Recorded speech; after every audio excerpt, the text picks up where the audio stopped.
growing at more, when you're in the early stages, you have 4, 6, 8, 10, 12 units open. I think growing at more than 15 units the following year is for most brands more than they can do. Now, it may be 15 individuals and some of them are buying multiples, so you sell 20, 30, whatever it is units, but I think the franchisor needs to be responsible in how that's growing, and that's the challenge. So what, like I said earlier, Welcome to the Franchise Hot Seat Podcast, where we talk about all things franchising.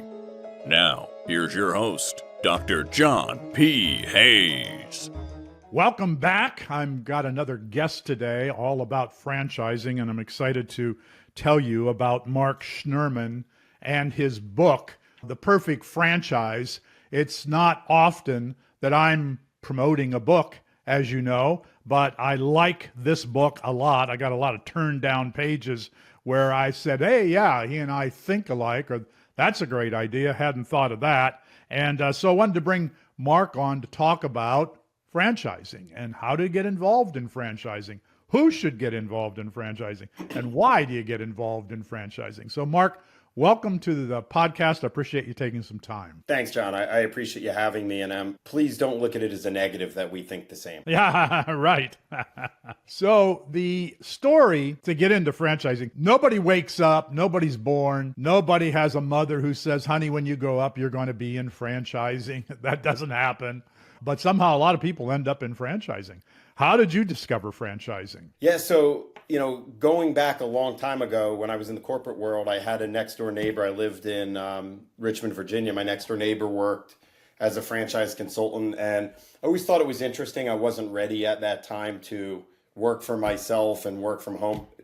I probably was ready. I probably had too much fear, but I always put it in the back of my mind. And then, some years later, I decided to transition into it. So in September of 2019, I became a franchise consultant. And then 6 months later, I thought my career as a franchise consultant was over when COVID started. But it turned out that was not the case. But one of the great things about franchise consulting and entrepreneurship is I was at one point the worst franchise consultant in America. It took me 9 months to have my first placement. And then fast forward a few years later, I was doing, a few placements a month. And so there's a big learning curve in franchising. That's why what you're doing, John, with your students and just educating people in general is amazing. Thank you. So let's begin right where I think we should begin. Is franchising for everybody? Everybody ought to buy a franchise? No. For a variety of reasons. A lot of people can't succeed in it. A lot of people don't have the financial wherewithal. We can go on to the other reasons why it's not right for them. One of the things that's really at the core of what we do at The Perfect Franchise, and it's been the core of my consulting practice, is always, does it answer the question? Does this make your life better? Does joining a franchise make your life better? If it does, we should explore it. And if it doesn't, we shouldn't. So it's not about a franchise. It's about, does this lifestyle, does this opportunity make your life better? So if it answers that question, that's great. But for a lot of people, it doesn't. Do you think most people should not buy a franchise? It's hard to quantify most. But I don't think most people can realistically afford a franchise in their life from either a financial or a time standpoint. So, yeah, I don't think it's right for most people. So we have a lot of people who fail in franchising. Franchisors don't like to talk about that. Others don't like to talk about failure. But the fact of it is, we do.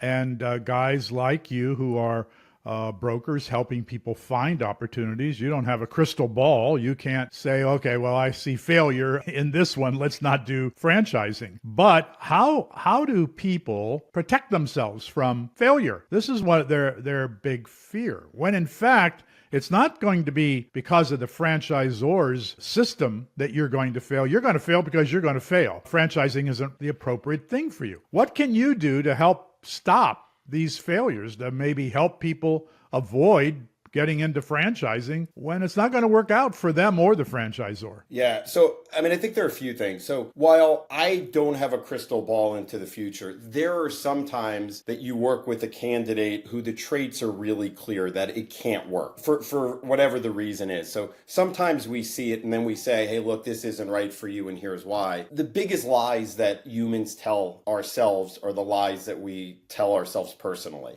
And so really where I think a consultant can help out most is by helping to really help the individual who's a candidate for a franchise really understand what their drivers are, what their skill sets are, and have them assess themselves honestly. Because if they do that, then the next step is matching them to the appropriate brand. And do you have the skill set for this? Can you do this?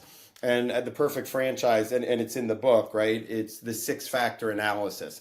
That is really at the core of everything we do with our franchise candidates, because ultimately we say these are the 6 things that you really need to know about franchising. How do you get clients? The sales and marketing. What does the operations look like? Supply chain, hiring, training, things like that.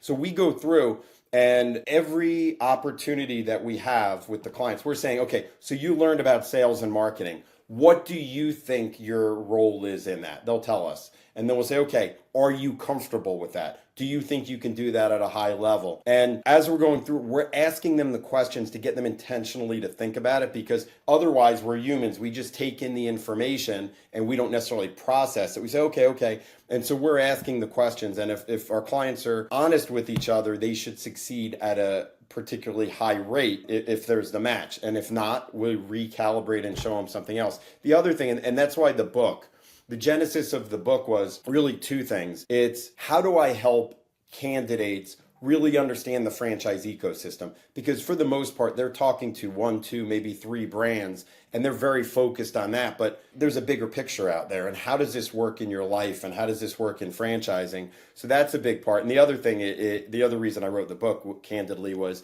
it helped me really understand what I was doing and why I was doing it with my clients. And it helped me become a better consultant also. Yeah, good. So someone, let's say, calls you. How do you get most of your leads to find out that somebody wants to buy a franchise? Where do the leads come from for franchise development? Yeah, so we have a group that identifies and generates leads for us.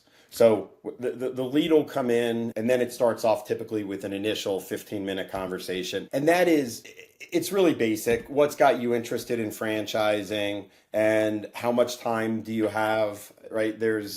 If you don't have 15, 20 hours a week minimum, because there's some manager run opportunities you can do that way. If you have less than that, this probably isn't right for you. So we just do a basic assessment there and tell them what the process looks like. And then we go into a 45-minute, an hour consult where we dig deeper. We're trying to understand their whys, their motivations, their drivers, their roadblocks, their skill sets, interests, things like that. And then we'll match them the brand. How soon with a lead can you come to the conclusion, probably not a franchise prospect? Yeah. Now let's assume for a moment that it's glaring right away, right? It could be on the first call.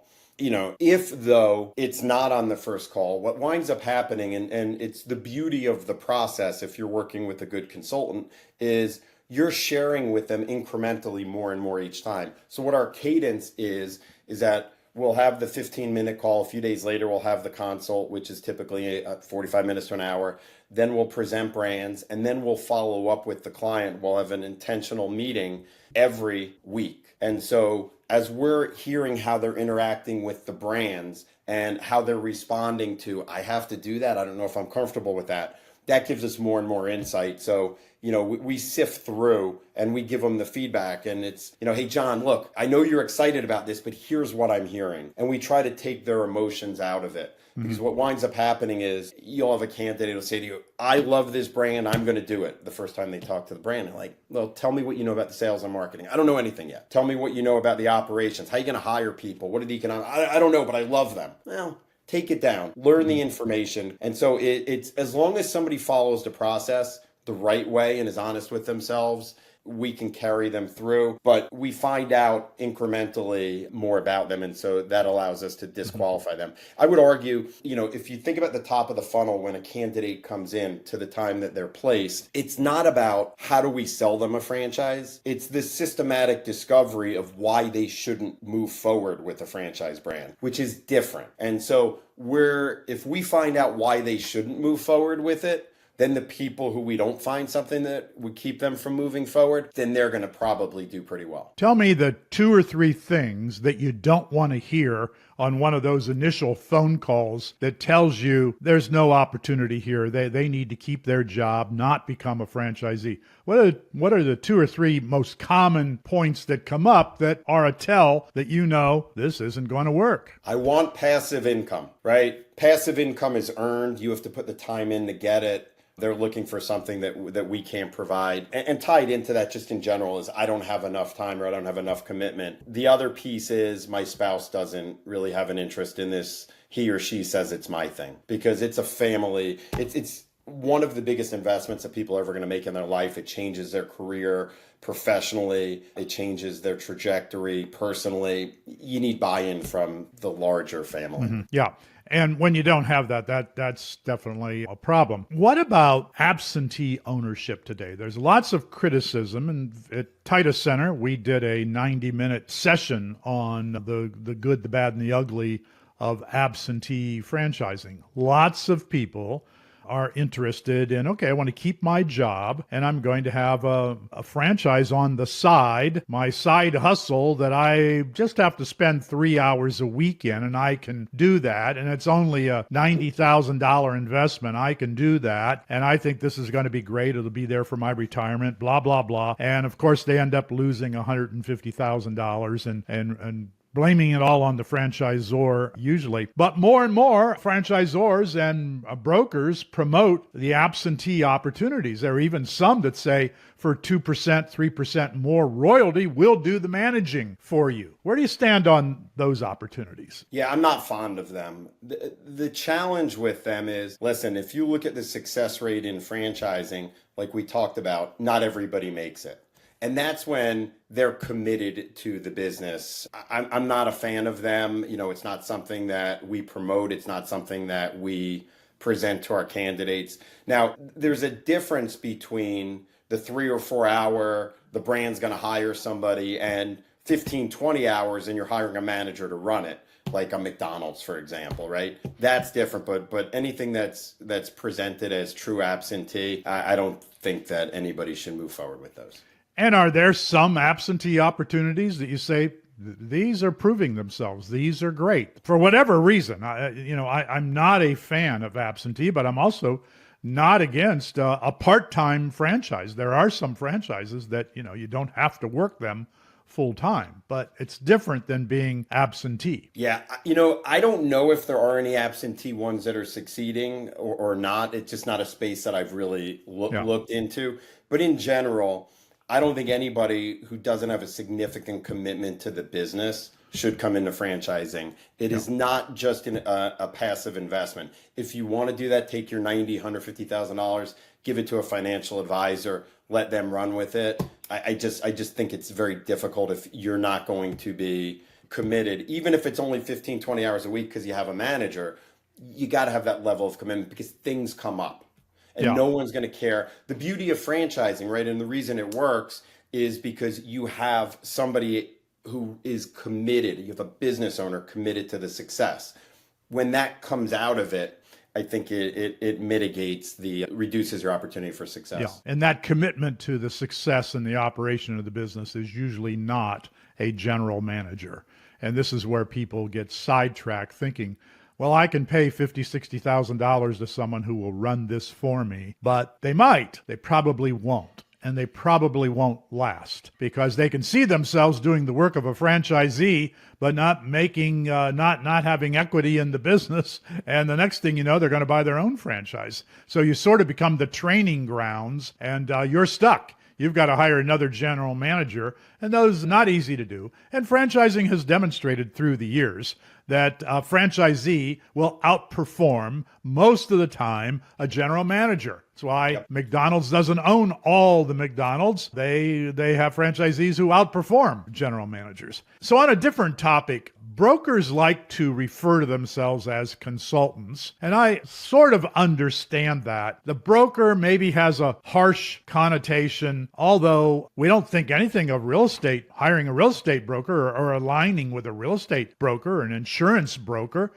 Brokers have a favorable opinion. People have a favorable opinion of brokers. But in franchising, people run to the word consultants, whereas consultants maybe provide a different service, not necessarily selling something. So you see a lot of brokers who like that. They become insistent on, well, I don't use the broker word, I use. Why do you think that is? And does it matter? And is there anything wrong with being a franchise broker? Yeah, I think it's semantics, and I think what winds up happening is we're all a bunch of lemmings, and when one group calls themselves something, we all like that. To me, a broker, and this is just kind of in my mind, brokerage connotes selling a product. And to me, I am selling a product. But the product I'm selling is my consulting services or my coaching service. I'm not selling the franchise. So one of the big things that, that I'm proud of is we don't tell clients they should move forward with a brand or anything along those lines. Like what we say is,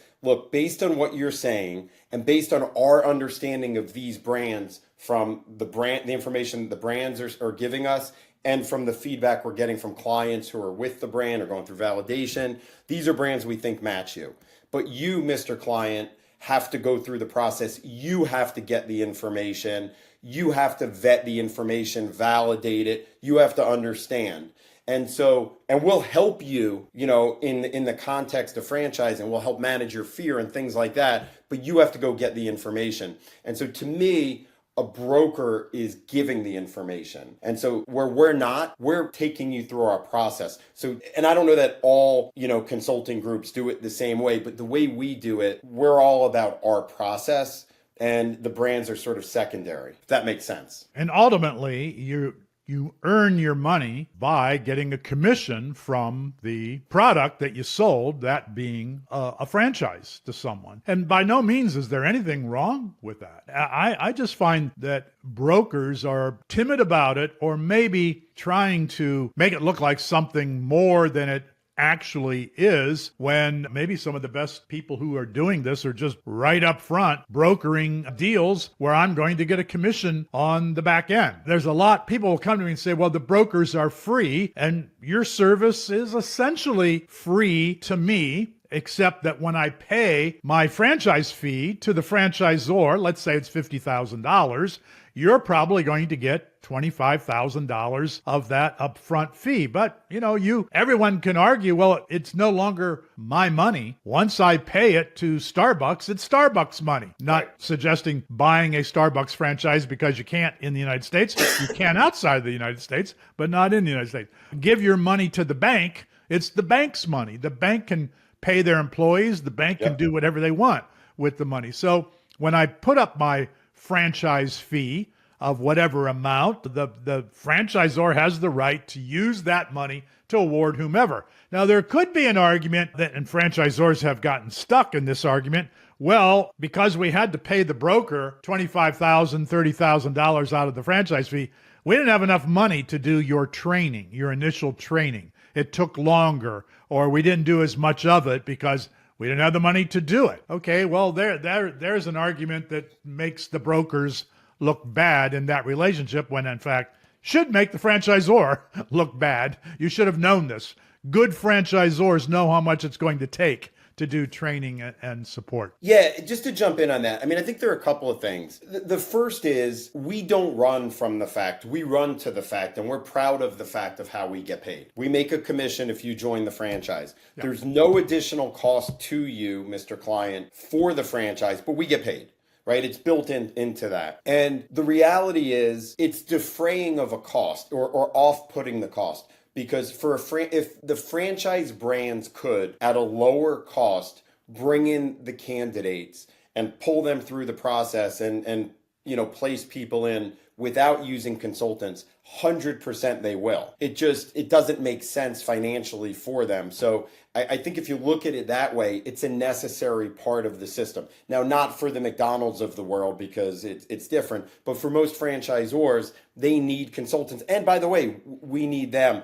But I think we have to be upfront about the cost. One of my one of my favorite lines. Now, I don't do consulting anymore because we have a lot of consultants and so managing the team. But one of the favorite lines I had is, you asked, when do you know something's not right for some people?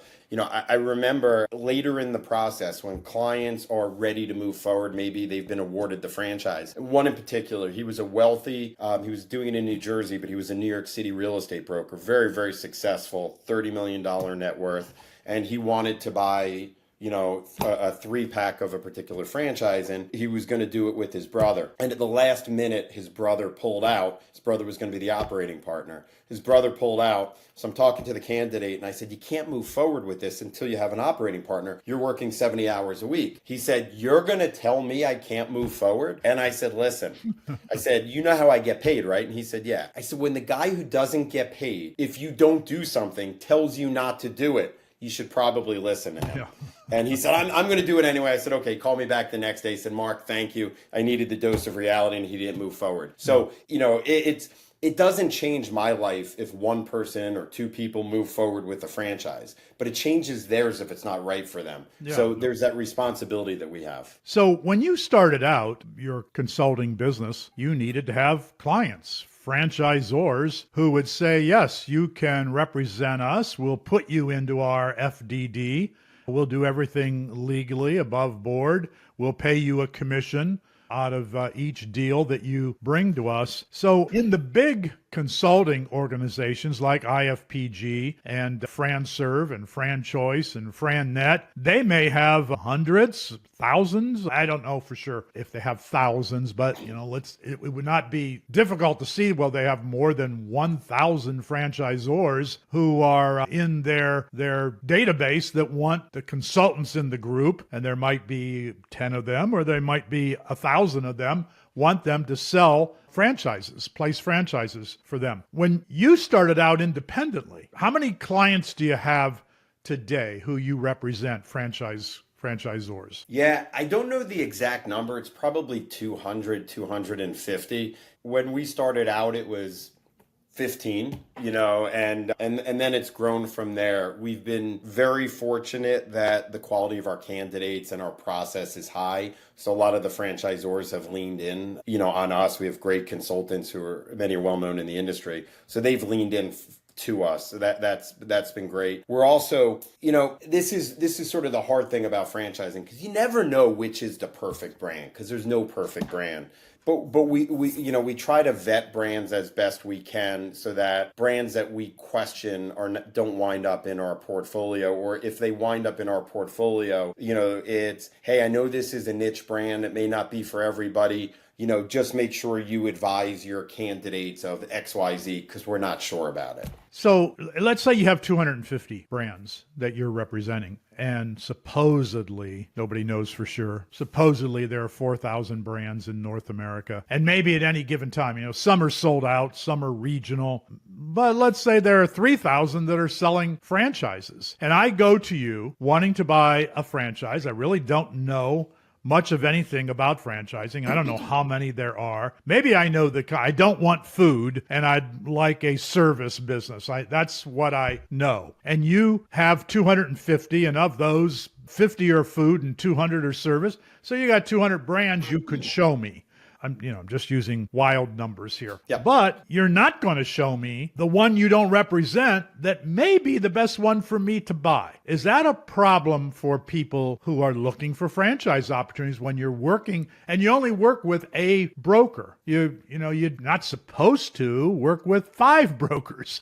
Plus, it would take a lot of time. It wouldn't cost you any more other than your time. So how do you get around that? How are you sure that there's not a deal out there that I should go get, but I'm going to have to meet that franchisor on my own and work? Maybe they don't work with brokers. I'll have to work with their in-house development people. Yeah, so I want to make sure I say this the right way, and so it's easily understandable. I'm not sure if you look at the 200 brands in our portfolio, forget the 1,000 that maybe other people have, but if you look at the 200 brands in our portfolio, so just to narrow it down, and then I'll make my broader point, right? So we're seeing, what's your net worth? Okay, that's knocking some brands out. How much time do you have? Can you sell? Can you fill the pipeline? Can you consult? Can you process? That knocks people out. Can you operate? Can you manage people? Do you want to be a business owner and build a business, or do you want to be self-employed and be like a coach, a consultant, right? So what are your sector preferences? Home services, business services, retail, and so do you want a residual based business, or you want more transactional, things like that, right? So you do that. And so let's just say the 200 comes down to, you should be in, I'm just making this up, you should be in a painting franchise or a home healthcare franchise. Well, guess what? They're probably 20, 30 painting franchises, 20, 30 home healthcare franchises. And aside from a couple that are not maybe so good, they're all probably pretty good. And the distinction between brand A, B, C, D, and E is you. Because at the end of the day, you, the franchisee, is going to be the biggest differentiator. The brands are doing marketing the same way. The product or service is very similar. It's how the franchisee is executing that, I think, is the biggest differentiator. Now, there are, of course, times where somebody says, I want, a xylophone brand. Do you have it? Right? And those are probably people who shouldn't be in franchising. You asked me earlier, what do I not want to hear on the first call? I don't want to hear somebody who says, this is specifically what I want. Because at the beginning of the franchise process, most of our candidates, most people, I didn't know anything about franchising until I got in. And it took me a while once I was in to really understand franchising. And so most of our candidates don't understand franchising. They don't understand what they want. So it's a discovery process. So if they commit to the process, we can match them. But like I said, if we have 8 brands that are in painting and they're all good brands, none of them are the perfect one. They're all equally good. Are you the perfect candidate? Are you going to be resilient? Because you're going to get punched in the face, right? And so things like that I think is the biggest differentiator. How much do you get pressured by franchisors? And I may be approaching this the wrong way. Maybe it's the brokers who bring the pressure to sell packages of franchises. You can't buy one. You got to buy at least 3. And it's ideal if you buy 5, or however it might be put to people. This is relatively new in the last 20 years. We've always had multi-unit franchising, and we've had some multi-brand franchising as well. But more so today, people are going to be told you can't buy one, you got to buy 3. Okay, that's 3 times the money and 3 times the commitment, 3 times the risk. It's also 3 times the commission to the consultant. And there are critics who say there are bad franchisors, bad franchisees, and bad brokers. We all know this. There are bad teachers as well. The broker doesn't care. The broker wants the commission. They want to make as much as they can out of this opportunity. So they're going to sell you a 3-pack, and you don't really even know if you have the ability to operate 3 locations of the same brand. And of course, there are the Greg Flynn's out there who build huge corporations that can operate multiple brands and thousands of units at a time. Most people can't do that. So is the pressure coming from the franchisors to sell a 3-pack or a 5-pack, or is that something that the brokers have created? It's interesting. I don't know that I feel pressure, or that we feel pressure. I think there are a couple of things. Just to clarify, it depends. Sometimes if you're buying 3 McDonald's, with that example, yes, that's going to be 3 times the cost. If you're buying 3 territories in a home service brand, the incremental cost will not be as much. And from a commission standpoint, if we use the $25,000 commission analogy, typically the second, third, or however many units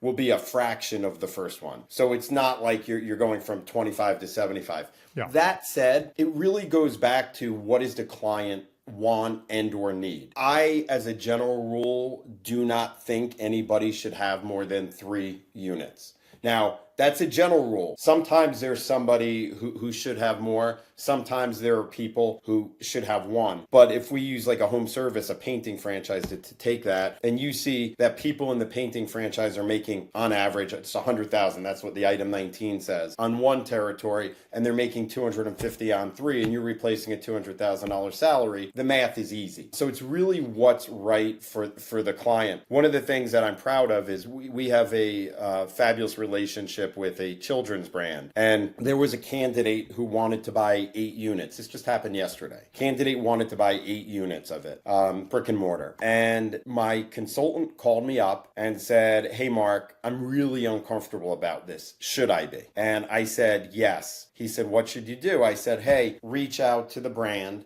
I said, "Never mind. Let me call the brand. I need to call them anyway." So I call the brand and I speak to the founder and I say, "Hey, listen, this guy claims he's buying 8 units. He talked to financing about it." He goes, "We spoke to him yesterday. We told him he could have 3 units. 8 is too much to bite off and he's okay with it. And we told him once he opens 2 or 3 units and they're successful, then we can talk expansion with him." And so I love that because that's the consultant doing the right thing and that's the brand doing the right thing. And so I see more of that than I do either the consultants or I don't feel pressure from anybody, candidly, on that. So this idea of selling 3 to 5 packs or more has also created a new phenomenon, relatively so, in franchising called the SNO, sold not open. So franchisors are very proud to say, well, we have 800 units sold. And somebody who doesn't know what that means will not ask, well, how many do you have open?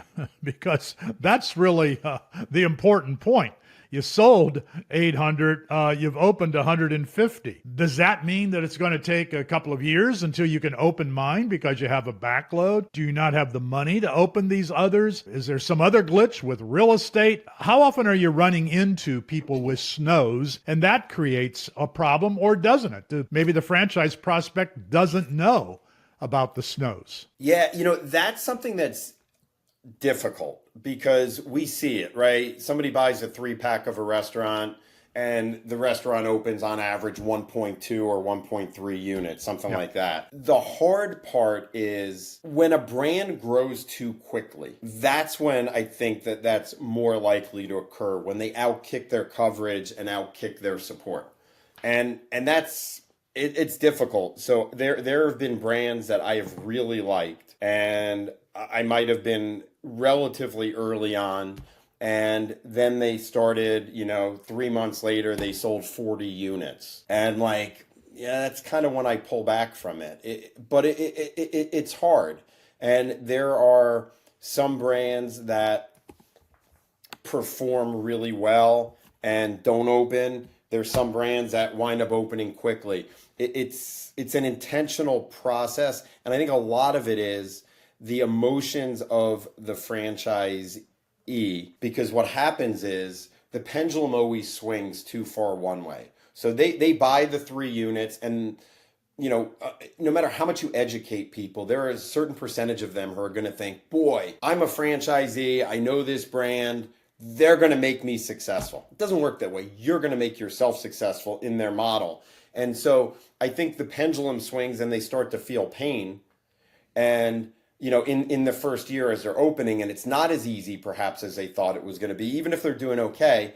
And then they say, I'm going to push this off. And then I think, a few months later, they might want to open it, but it's a balance. And I think it's just educating people and letting them know, look, this is a thing. You have to be comfortable that. Have you fired a franchisor for whatever reason? You didn't want to represent them anymore? I won't give names. No. Yes. And we've turned away scores of franchisors who wanted to be in our system. So the dream of the franchisor is to get to 100 units because that's when you're making money from royalty and not from your franchise fees up front. And most people don't know, but 2/3 of franchisors never get to 100 franchise units. At what point can the new franchisor, and supposedly we have about 400 new franchisors entering the marketplace every year. But since we've been using 4,000 total franchisors for the last 10 years, we must lose 400 and we get 400 new. But my point here is, when should they start? When can they? And I know some start out with broker representation before they've even sold one franchise. But shouldn't you have sold it? Wouldn't you feel better if I come to you and I say, hey, I've got 12 franchisees, 4 of them are really knocking it out of the park. They're really great. I need more like them. 2 or 3 of them they're coming along. They need more time. Couple of them, I shouldn't have sold them. Bad franchisees. I made a poor choice. I'm probably going to have to help get rid of them somehow, some way down the road. You want to start selling for me, Mark? Because it took me 4 years to get here, and I want to be selling 6, 7, 8 a month, and I'm not going to get there by myself. So how do you know that this new concept, all right, I'll take them on. They're ready for representation. Yeah, so I think that growing at more, when you're in the early stages, you have 4, 6, 8, 10, 12 units open. I think growing at more than 15 units the following year is for most brands more than they can do. Now, it may be 15 individuals and some of them are buying multiples. So you sell 20, 30, whatever it is units. But I think the franchisor needs to be responsible in how that's growing. And that's the challenge. So what, like I said earlier, brands tell us, we're going to grow responsibly, and then they have 40 units open sold 3 months later with no plan on how they're going to execute that growth. That's really the challenge. I think we've seen over the last couple of years brands getting better with that. We do some, like the children's brand that I mentioned earlier. Like I told them, I said, listen, we'll find you 25, let's say, candidates who will move forward with you this year, who are the right fit for you, all of that. But we're not going to find you 100 because you can't manage it. And that's the big thing. I don't think always brands are ready for what growth means. You can sell these units, but when you go from 4 units, 10 units, your infrastructure is this big. If you have to grow, it's so much beyond what they're capable of financially, management-wise. One of the things with the Perfect Franchise, so we have about 30 consultants, and the reality is a year ago at this time, we had 10 consultants. It's a strangely different organization today than it was then. And every time you double, the organization changes, the processes, the procedures, the systems. And I kind of think that there needs to be sort of that support mechanism in our industry as brands are growing, because maybe you can grow 300 units a year, but you have to have a plan and you have to be able to execute it. Is it too easy to become a franchise broker or consultant? You don't need a license. You don't need an education. You don't need anything. You need a client. Somebody's going to pay you money, and you need somebody to talk to.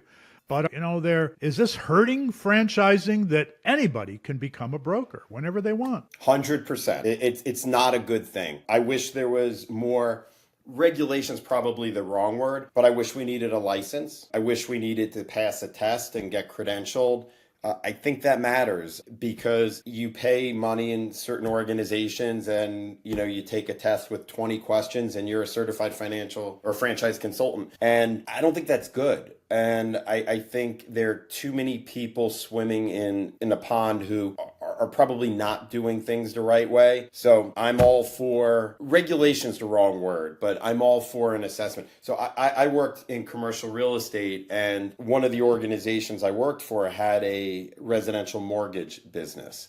And they came out with the national mortgage license, NMLS, I think it was called. And, that reduced the number of people in the business, and the quality, I believe, increased. And so I think it's important to do that. And, what California is doing may benefit some of us, because a lot of consultants are not doing this full time. And if they are, they're not doing it well. And so I think that's a good thing One of the opportunities for the Titus Center for Franchising at Palm Beach Atlantic University is to be the educator of brokers and the, for lack of another word, licensor. If you had a certificate from the Titus Center, non-affiliated with anyone else in franchising, independent and objective, and we gave you that stamp of approval, I'd like to see something like that obviously develop for an organization like Titus Center, where we are at a university, one of the few that teaches franchising. But beyond that, but that's probably a ways away if that's ever going to develop. Beyond that is helping the lead, the person who you want to talk to, the prospect, understand just because they say they're a franchise broker and they have some initials behind their name doesn't mean they're going to do a good job for you. You've got to check out the broker. How do you do that? How do people do that? And who's educating people about doing that? It's really hard to do because how do people do anything these days? They go on the internet, and anybody can say anything on the internet. It's difficult. It's also, and I'm certain I'm in the minority in what I do, but let's just have, a FDD for franchise consultants. This is my education. These are the franchises I own. This is this. Kind of like a CV. And, let's just send it out to people, but have the same information in it. Something like that, I think is probably a good thing, but I'm maybe in the minority on that. Probably you are, at least in the broker community, but I'm not saying that's not a good idea.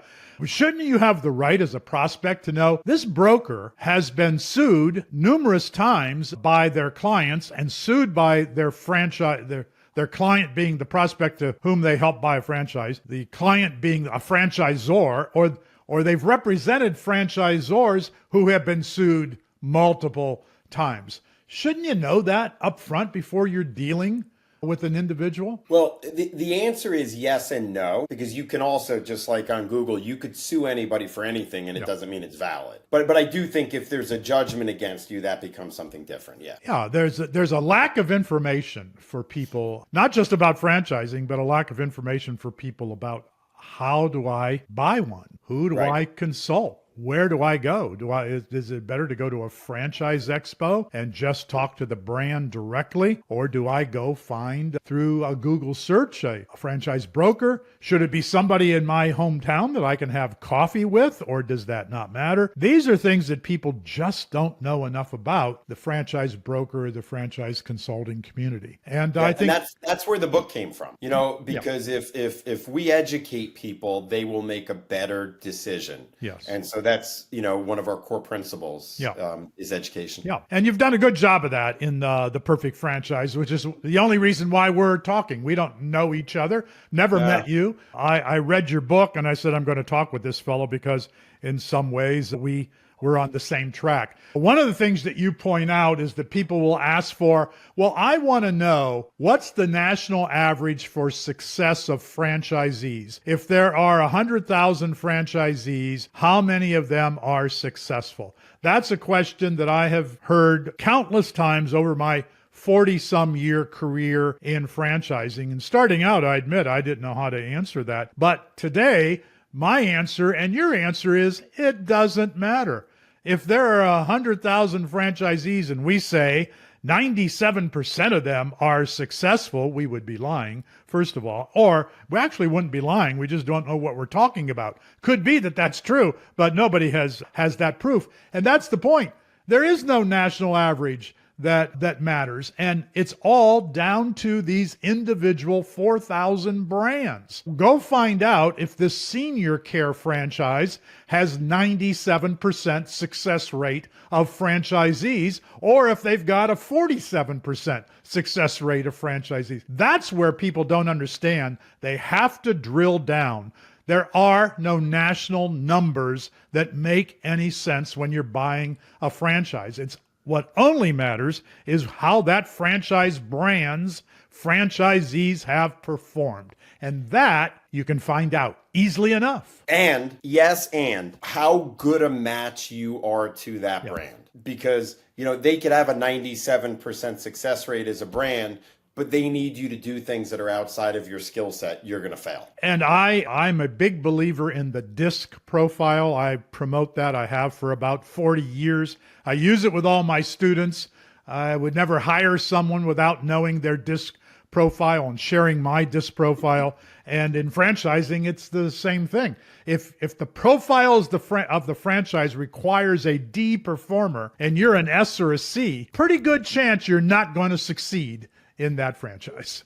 And yet, listen, in most franchises, we want the Ds, right? Yes. And I tell everybody, you don't have to be a D all the time, but you have to have enough D in you that for the 5% of the role of a franchisee, you could put your D hat on and behave direct and forcefully and assertively. Yeah. And along with that, you don't have to be a D at all and succeed in a D profile if you hire and manage the D profile. But unfortunately, too many franchisors don't know what we're talking about right now. Shame for them. and a shame for their franchisees because they get people into the business who do not have the profile, who cannot perform, who will never perform, and who will never validate franchise sales. They bought themselves a big problem. And all they had to do is figure out what are the strengths and weaknesses of this individual and what is required by my top franchisees. Another area you and I agree on is talk to the top franchisees. Who cares what the bottom 25% of the franchisees have to say about anything? Well, if you're the franchisor, you should care because they don't validate you and you need to fix that problem. But if you're buying a franchise, I don't care what the bottom feeders say. They're the losers. They bought the wrong franchise. Either they did it to themselves or a franchisor fooled them into buying. It's a shame. I want to know, what are the top 25% of the franchisees doing day in and day out? Can I do what they do? If so, probably going to succeed in that business. That's right. You know, it's funny. I went a few years before I had any candidates who were rejected at Discovery Day. And I'll never forget the phone call I got from the developer. She calls me up and she said, Mark, I hope you're not upset with me. And she goes in this whole thing. I said, what's wrong?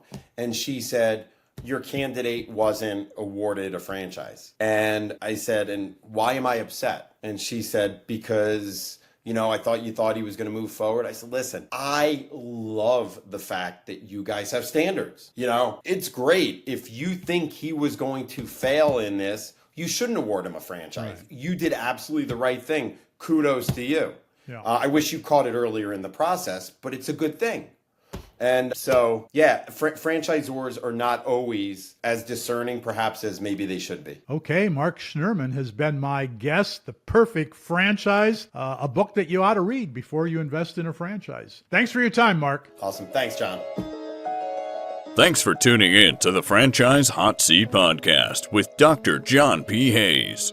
Tune in next time for more conversation around all things franchising.